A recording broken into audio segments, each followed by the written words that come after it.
It's very centrally located, with Amsterdam being the major airport, and you can get to a lot of places, big places in Europe very quickly by train, by air. Essentially, within 2 hours, you can be just about anywhere in Europe on a plane. JT, excuse me for a minute. I'm going to ask everybody to mute themselves, if you would. We're getting some feedback on this side.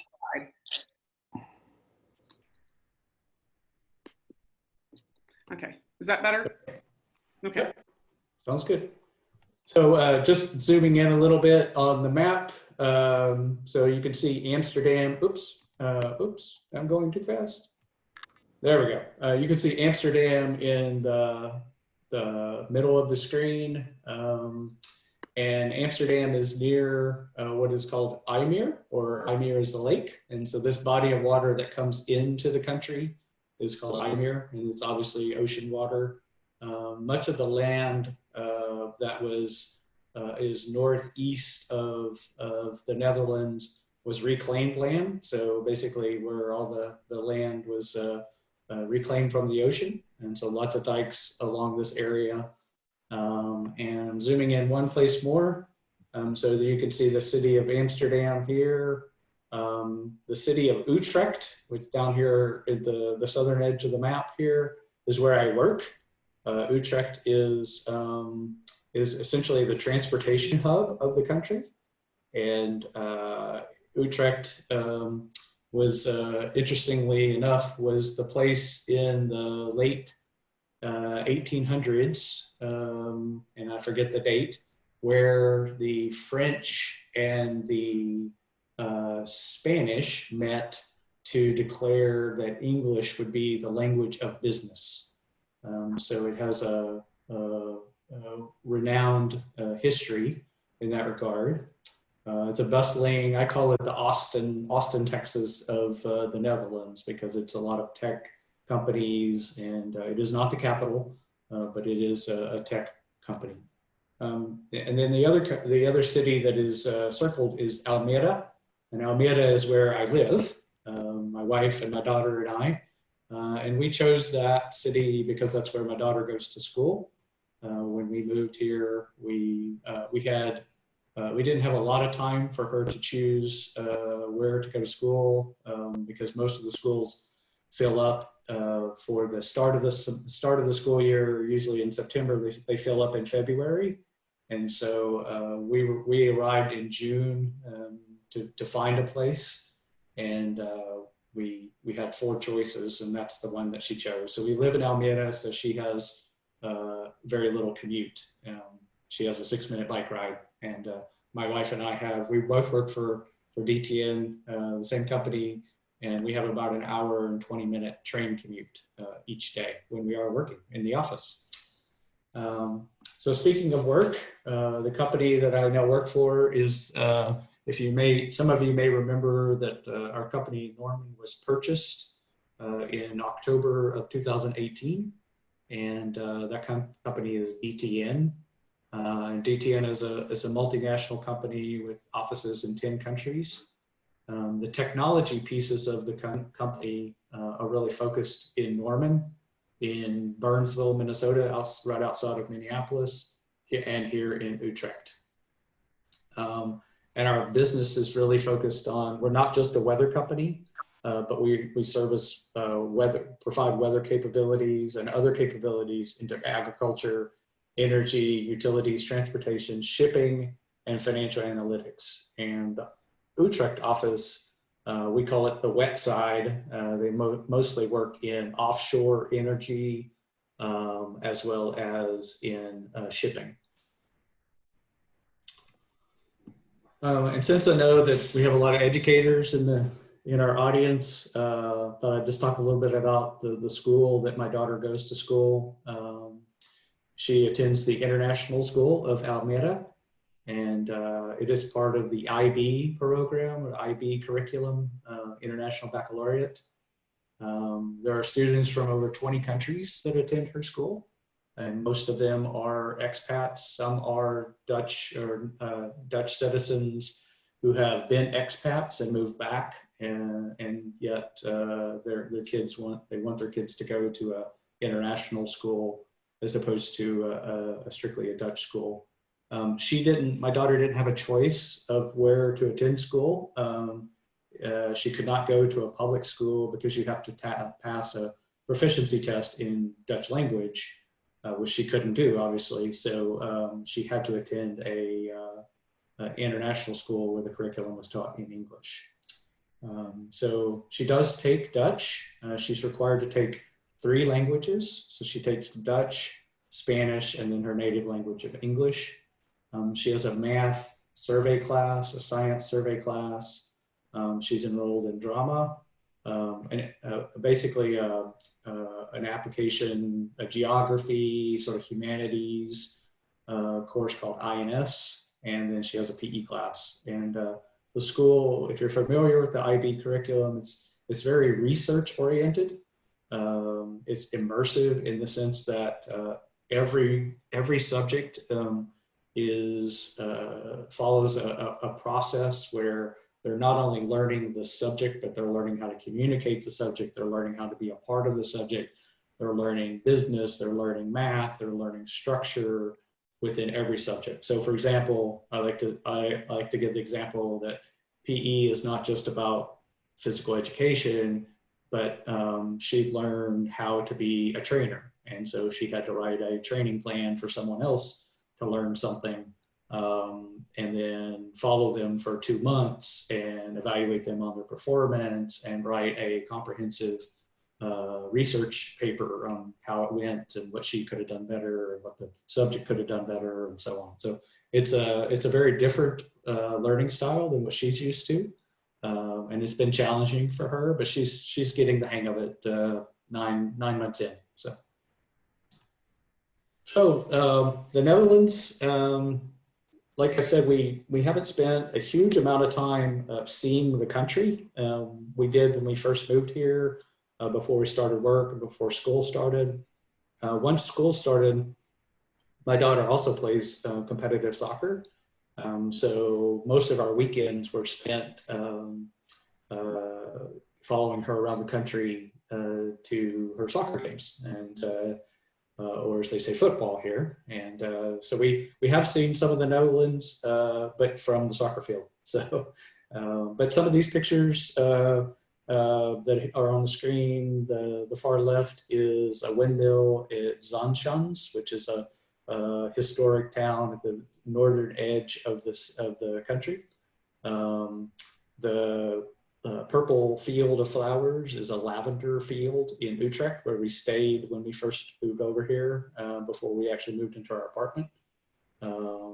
That building in the middle there, the third picture from the right, is a church in downtown Amsterdam along the canal. And then the historic canal with the flowers and the bikes and the cars and everything in Amsterdam. So just some scenes from the Netherlands. About how we, our day of life, our lifestyle here, if you will. We did not bring a car with us, nor did we buy a car. The Netherlands is one of the most expensive places in the world to own a car. And so we've chosen, since we expect to be here only 2 years, that we won't own a car. We're very fortunate in the sense that we live very close to a bus stop, which takes us within 4 minutes to a train.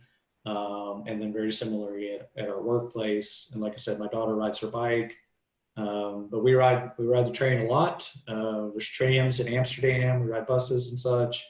And it's probably one of the best public transportation systems in the world. You know, as I also list there, we haven't seen much of the Netherlands. We were planning to see much more in the spring with the tulip fields and many more things that prior to the soccer season starting back up. But now with the colder weather in the winter, and then with COVID-19, we haven't had that chance. So, but we will. It'll come back, and we'll have an opportunity to do that. So, but prior to all that, when my daughter wasn't playing soccer, we found the opportunity on some long weekends and some holidays to go experience other parts of Europe. And like I said, we're about 2 hours roughly from just about anywhere in Europe. And we've hit some of the bigger places where we wanted to at least say that we'd been there and to see some iconic things that we might not have another chance to do. So the very first weekend that we traveled in August, we went to London, we went to Bath, we went to Stonehenge. So you see Stonehenge there, you see the London Eye. That is a bathhouse in Bath, a Roman bathhouse. The third picture, and then the far right picture is actually the Shakespeare Theater in London as well. And so my daughter's she loves the theater, so we had to go to the Globe Theater. So in a longer weekend in November, we flew to Barcelona. It was an hour-and-a-half flight. I really wanted to see the Sagrada Familia before it opens, before it's complete. It's the world's oldest unfinished church. And when we were there, it was actually scheduled to open and be completed and be declared final in June of 2021. And I don't know if that date will stand now, but it's a gorgeous church, huge amount of stained glass, and a huge amount of history. So it's a beautiful, beautiful place. Also in Barcelona, we went to go see the Christmas market. So you see two photos there, the middle and the right. And it seemed like everywhere we went, there's very risque photos or knickknacks of Christmas trinkets, if you will. So flower pots with breasts on them, and then these little peeing statues were all over the place. It was an odd thing for us to see at Christmas, but there's the more traditional things, but a lot of this as well. And what was my daughter's favorite thing of the trip was going and seeing FC Barcelona play in it's called Camp Nou, and here is the goal. These were our seats, incredible seats, and we saw Lionel Messi score 3 goals right there in front of us, right there in that net. So it was an amazing event. So then we had a long break at Christmas, and my sons came over. Let me skip ahead. We went to Brussels. My sons came over from the US. We spent a little time seeing Christmas markets in Brussels, eating lots of tasty treats. It was cloudy and kind of gray, but we made the best of it. And then unfortunately, my son got sick. One of my sons got sick, and we think he may have had COVID while he was there. But he recovered, he's fine, and such. But we had a fun time in Brussels. That was just a short hour-and-a-half train trip from there. And then over New Year's, after the boys went home, we kicked them out, and we decided to go to Switzerland. It's been a lifelong dream of mine to ride a train in Switzerland through the mountains, through the Alps during the winter. So I took advantage of that opportunity, and we did that. And you can see some of the scenery there. My daughter drinking some hot chocolate while we were passing through the Alps. This is at 12,000 feet. We stopped, the train stopped, we got off, we got to take some pictures. And then my favorite picture of that whole trip was the sunrise coming up and putting a golden tinge on the top of the Alps there. And then the last trip that we were able to take before we went into work from home or stay at home was we went to Lingen, Norway. It's at 7 degrees north latitude. So I don't know if you can see my pointer on the screen, but Amsterdam would be about right here. You have the UK, and then you have the Scandinavian countries, and Norway runs along the western edge of Scandinavia. It's a very narrow, long country. And we were very near the northern point, not all the way to the top, but very near. And this was the view from our hotel every morning, from our little lodge, if you will, across the fjord with the mountains there, the Lingen Alps, as they call And we were there actually just as COVID was starting to impact Europe. And the other folks, the other group that was in the lodge with us were doctors from Switzerland. And one of them was actually an immunologist, and he was very worried about what was going to happen. And his wife was obviously very worried because he was going to have to go back and be part of that. So it was, we just got that trip in before things started to change here in Europe. And in Norway, we went for two reasons. We went to see the beautiful scenery, and we were able to take advantage of some activities there, seeing the mountains. We went dog sledding, which was an amazing experience. And these are actually championship dogs, or younger versions of championship dogs. The owner has this business where he has dog sledding tours. He was actually at Iditarod while we were there, and racing the older version of the dogs. So in theory, some of these dogs will make it into Iditarod here in a couple of years, which is pretty cool. And then on the right, you have reindeer. We went to a Sami reservation. Sami is the native Indian, if you will, the native Norwegians, native Scandinavians. And they own essentially all the reindeer in that area of the world, and they're all tagged. And so they have reindeer petting zoos, if you will. You can take reindeer sled rides. We actually had reindeer meat, reindeer stew for lunch, and we learned a lot about their culture. That was a pretty cool experience. And the main reason we went was to see the Northern Lights. A lifetime, once in a lifetime thing for us. It was my wife's bucket list item, and so we went, and we got really lucky. We had been out 3 nights and not seen anything, and it's like chasing tornadoes in a sense. You have to be lucky. You have to know what you're doing, where to go, and so on. And we were sitting in the lodge one night waiting for dinner about 6:30 in the evening when the owner or the manager of the lodge comes running out and says, "It's the Northern Lights, it's the Northern Lights." And so we jumped outside and started taking pictures. And two things. I took these pictures with my iPhone, so I didn't have a special camera. It is a special iPhone, if you will. It's the newest version, but I was able to take them with my iPhone.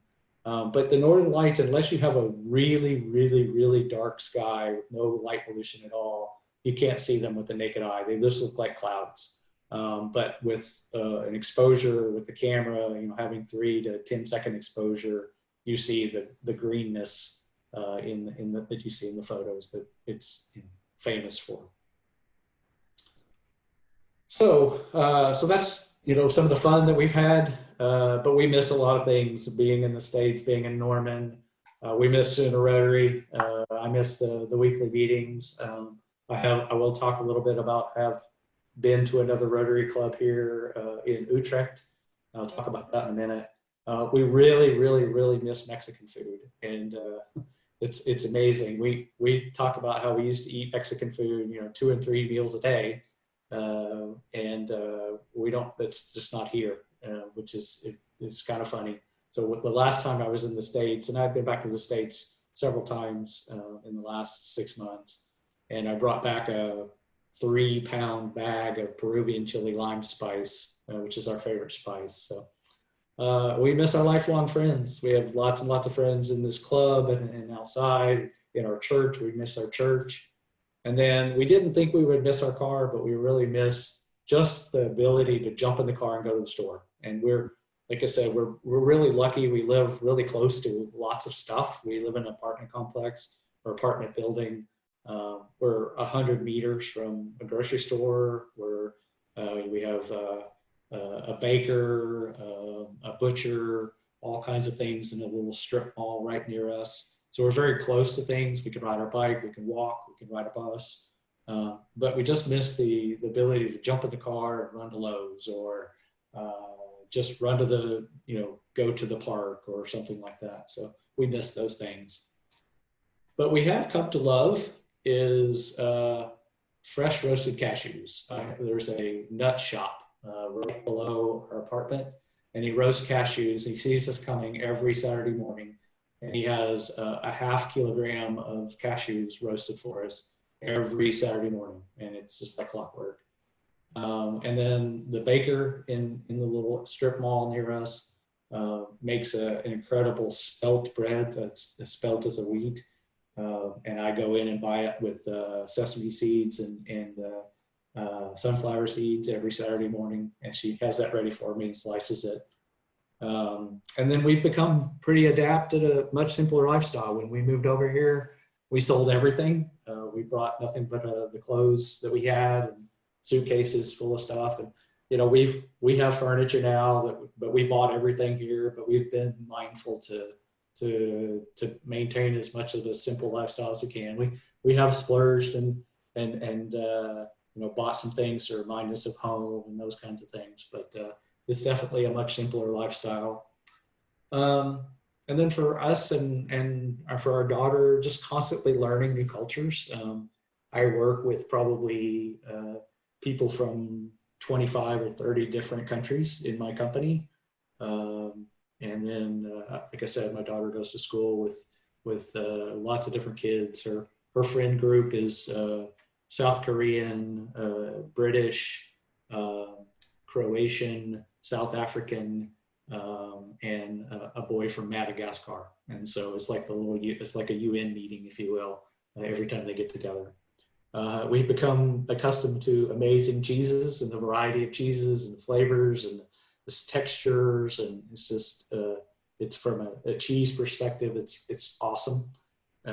And then fresh flowers. My wife loves to go to fresh flower market every Saturday, and they're cheap. I mean, just she buys, you know, bundles of tulips like this for like €8 or $10 kind of thing. So it's just cheap flowers, but beautiful, and they last forever. You know, buy a dozen roses and it'll last 3 weeks kind of thing. So amazing. And then, like I said, I have attended a Rotary Club. I haven't become a member. I've only attended like 3 times, and I was their speaker one time.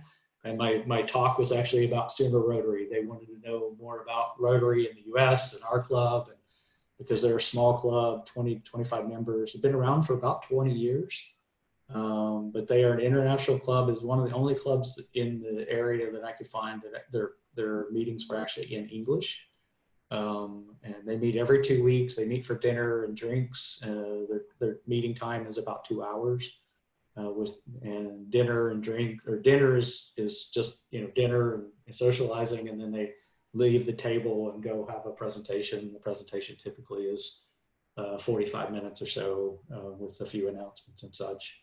And then the club is mainly folks from the Netherlands, from Germany, from India, and ironically, there's 4 members from Mexico in the club. And so I told them about my hankering for Mexican food, and they invited me to a Mexican cooking demonstration. And so I got a nice taste of home in that respect. And then there are a couple people who are American, who've just moved here. One's from South Carolina or North Carolina, I'm sorry. She introduced herself one time, and I knew exactly where she was from when she said, "My name is Susie, and I'm from Raleigh, North Carolina." And I knew exactly what that was all about. So, and I'll leave you with take-home pay in honor of Bob. This is the take-home pay of what we've learned and what we've experienced and what we have maybe learned about that we didn't know about. English is taught in the schools here, and everyone speaks English very, very well. So it's kind of difficult when we want to try to learn Dutch and speak Dutch at the market or something. And if we struggle, they know exactly that we can speak English, so they just start speaking English to us. So it's a little challenging to keep learning. But so generally here, one of the things that the Netherlands is known for is their acceptingness. It's not perfect. No place is perfect. They have their issues. They have racism. It's part of their culture, has been for a long time, unfortunately. But generally, the culture is accepting of other cultures, and which is amazing. That you see, friends of all different kinds of cultures working together and getting along. And we've been really, really welcomed. Once people realize we're not the stereotype that they envision. But as I said here, the Tiger King show hasn't helped because that's what they think of Oklahoma now. If you haven't watched Tiger King, and you're in for a treat. There is still a very strong emotional connection to World War II. We're 75 years later, and it's still very much part of the culture. For those of you who know me, food is an important part of my life. I'm a foodie by heart, at the core. But the food culture here is really one of efficiency and not flavor or taste. They'd much just eat bread and cheese on the run as opposed to sit down for a nice meal or cook a big meal or something like that. So it's different. Had to get used to that. Obviously, bikes. Everyone knows the Dutch for riding the bikes. They're everywhere, but there's actually a lot more cars than you might expect. And it's very difficult to get a driver's license here because you have to learn so many of the rules associated with bikes. One of the things that I've noticed is that there really isn't a strong sense of community where we live or where we work. The Rotary clubs are very, very isolated, and they have a very small focus. As the ones I've been associated with, I've been around 3 of them now. So it's a different. It doesn't feel like a hometown. Those clubs don't feel like a hometown. And part of it is a lot of the people that are in those clubs are expats, so they come from all over the world. And then lastly, there's lots of football clubs, lots of soccer clubs all over the place, tiny little clubs. They have 1-2 fields, but every one of them has a bar. And so it's just common. They get together on Saturday, they watch their kids play, and then they all go into the clubhouse and sit and have a drink, have a beer. And it's a pretty cool thing to see people come together and just bond over, a sport in that way. So I will end there. I'll take any questions. I do have a hard stop here in 9 minutes because I am at work. So if anybody has a question, I'll be happy to take it. I've got a question as always. Okay. How far out does the Dutch language reach? I mean, I didn't know Dutch was its own language, I guess. And I've been there before, but I didn't realize. Yeah. Well, it's very similar to German. It's a Germanic language. It's funny is the Dutch actually say the Belgians speak better Dutch than the Dutch because they're formal in their process, whereas the Dutch like to shorten words and cram words together. And so a lot of Dutch is learning the foundation, and then you learn how to stick words together. So, but it's mainly here in the Netherlands, a little bit in Belgium. You hear a little bit of it in Germany, but not a lot. And then the Dutch are actually, they own a lot of, or not own, but they have a lot of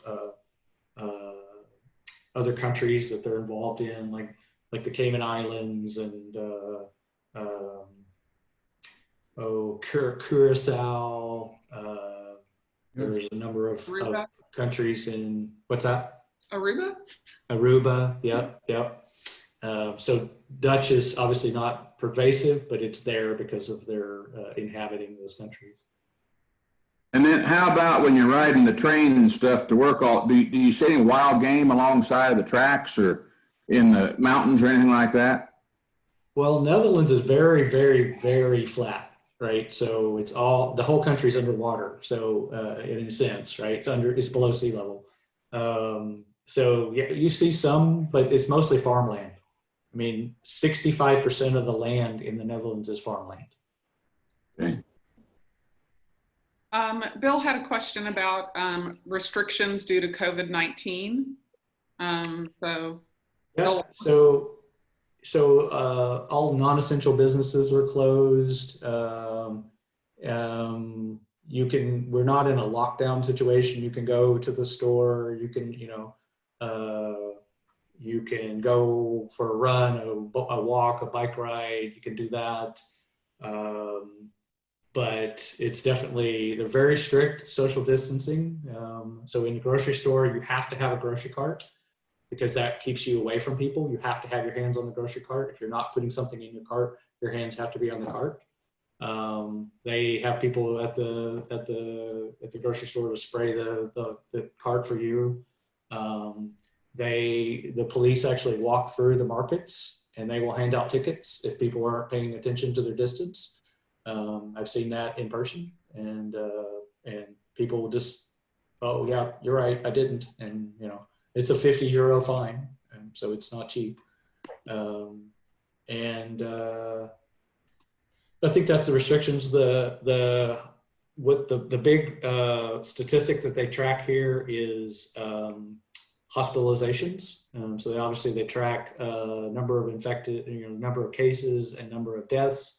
But hospitalizations is the big thing, and that has gone down now for about consistently for about a week now, and restrictions are in place through the end of this month, through April, and then they're going to loosen them in May, and then the plan still is to loosen more in June. So, for example. The younger kids, 12 and under, can start playing soccer again on May 1st. But my daughter, who plays soccer at 16, she can't start until June 1st. Okay.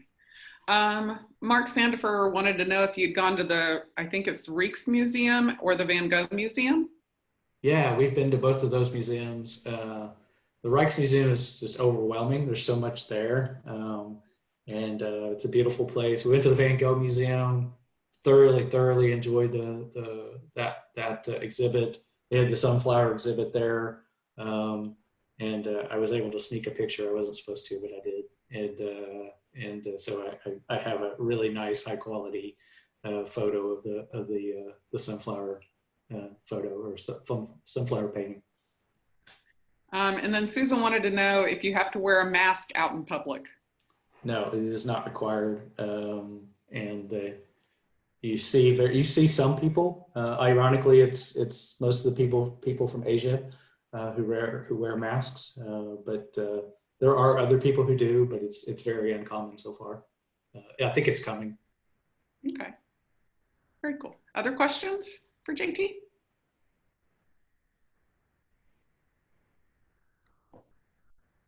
So Dick Pryor wants to know, like, Joe Exotic notwithstanding, what is the stereotypical view of Americans?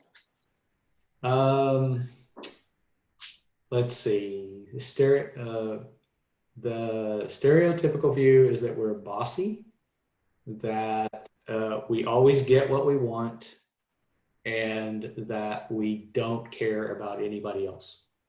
That's essentially what most people here think. And I'm like, okay, wait, hold on. We're not all like that. You may know one or two like that, but we're not all like that. So I've had to educate a few people, but it's been interesting.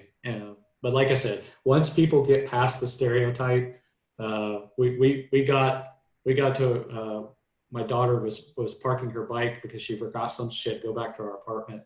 She parked her bike and she chained it to the fence inside the parking space that we own coming up to our apartment, right? So there's no car there, but she chained it to the fence. And so she goes up to the apartment, she comes back down, and some of the other apartment owners are like, and to be fair, it's a condo, right? So they actually own the building. They own it. They're not just renting. We rent, but they own the building. And they got onto her. They're like, you can't do that. She's like, I live here. And they're like, but you can't do that. That's a car place. It's not for bikes. You cannot chain it. It's just not what it's for. And but then we came out and introduced ourselves and that kind of thing. Once they sort of get past that, you're not doing anything wrong. You're fine. You learn to ask you questions and such. But the most important thing to learn about the Dutch is you have to greet them, right? If you do not greet them, they don't want to talk to you, right? So I have to start every meeting every day with good morning. How are you today? And then we can talk, right? But before that, they don't want to talk to you. Ah, interesting. Yeah. Well, I mean, it seems like even though you're not, it kind of feels like, I feel like when we go overseas, we're ambassadors to our country, whether we're there for a week or if we're there for 2 years, because you may be the only American some Dutch people meet. So. Right. Yeah, I make it a point. I do two things. I pick up trash around my apartment because no one does it very often. So I do that. So there you go, Mary, if you're on. And I make sure that people see me picking it up. And two is the Dutch are notorious, maybe even Europeans in general, for being like, like getting on a train or on a bus where they're rude. I mean, they don't, the British say they don't queue well, right? They just don't get in line well, right? And they just all go at once. And so I make a point to say, it's your turn after you, right? And they look at you like, why would you do that? so it's just, that's the two things that I try to do to say, it's cool. Well, JT, I want to respect your time. I know you're in the middle of your workday, but thank you so much for joining us this morning or this afternoon in the Netherlands. And please give our love to Annalie and to your lovely wife, Lori. We miss you all. Thank you. Yeah. And thank you for being a wonderful ambassador for America. So yeah, absolutely. Great presentation. We can't, hopefully we'll see you soon. All right. Thanks, everyone. Thank you, guys. Everybody have a great day. Bye, JT. Have a good week. Thanks, JT.